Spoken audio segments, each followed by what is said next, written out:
169 রানের টার্গেটে নেমে প্রথম ওভারেই উইকেট হারায় বাংলাদেশ। তানজিদ তামিম 2 বলে 0-তে আউট। তবে সাইফ হাসান জ্বলে ওঠেন আরেক প্রান্তে। লিটনকে নিয়ে রানের চাকা সচল রাখেন সাইফ। 5.2 ওভারে দলীয় স্কোর 50 পৌঁছে। 6 ওভার শেষে টাইগাররা তোলে 1 উইকেটে 59 রান। অধিনায়ক লিটন 16 বলে 23 রানে আউট। 10 ওভারে বাংলাদেশ তোলে 2 উইকেটে 82 রান। বাকি 10 ওভারে দরকার আরও 87 রান। সাইফ হাসান 36 বলে 50 তোলেন। এটি তার ক্যারিয়ারের দ্বিতীয় 50। হৃদয়ও তাকে দারুণ সহায়তা করেন। 12.3 ওভারে দলের স্কোর 17 রান। সাইফ হাসান 45 বলে 61 রানে বিদায় নেন। 15 ওভারে বাংলাদেশের স্কোর 3 উইকেটে 130 রান। শেষ 30 বলে টাইগারদের 39 রান দরকার, হাতে 7 উইকেট। তাহিদ হৃদয় 50 তোলেন 31 বলে। ক্যারিয়ারে এটি তার চতুর্থ 50। 15 থেকে 17 এই 3 ওভারে 31 রান আসে। জয়ের দ্বারপ্রান্তে বাংলাদেশ দল। 37 বলে 58 রানের দারুণ ইনিংস খেলে আউট হৃদয়। ততক্ষণে বাংলাদেশের হাতের মুঠোয় ম্যাচ। শেষ ওভারে ম্যাচে নাটকীয়তা মোড় নেয়। জাকের আলী ও মেহেদীর উইকেট হারায় বাংলাদেশ। অহেতুক 2 উইকেট হারিয়ে অস্বস্তি টাইগারদের। শেষ পর্যন্ত 1 বল হাতে রেখে 4 উইকেটে জিতল বাংলাদেশ। ওয়ালটন এখন দেশের সীমানা পেরিয়ে পৌঁছে গিয়েছে 50টিরও বেশি দেশে।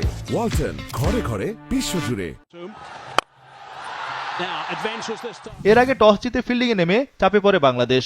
কুশল মেন্ডিস ও পাথুম নিসাঙ্কা দুজনেই মারমুখী ব্যাটিং করছিলেন। দ্রুতগতিতে রান তুলছিল শ্রীলঙ্কা।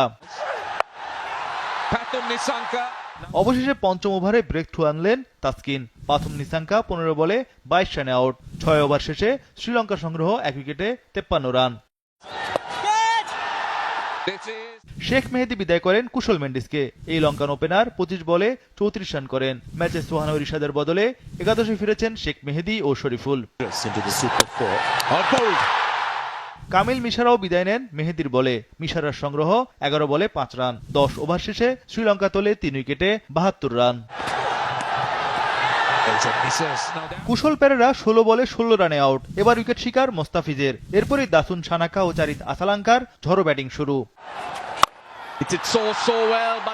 15 থেকে 18 এই 4 ওভারে লঙ্কানরা যোগ করে 55 রান। দাসুন সানাকা 30 বলে ঝড়ো 50 তোলেন। দিশেহারা তখন বাংলাদেশ দল। 19তম ওভারে টাইগারদের স্বস্তি এনে দিলেন মুস্তাফিজ। Asalanka run out. কামিন্দু হাসারাঙ্গা দুজনকে বিদায় করেন কাটার মাস্টার।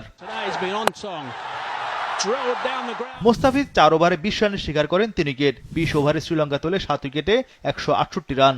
দাসুন সানাকা 37 বলে 64 রানে অপরাজিত ছিলেন।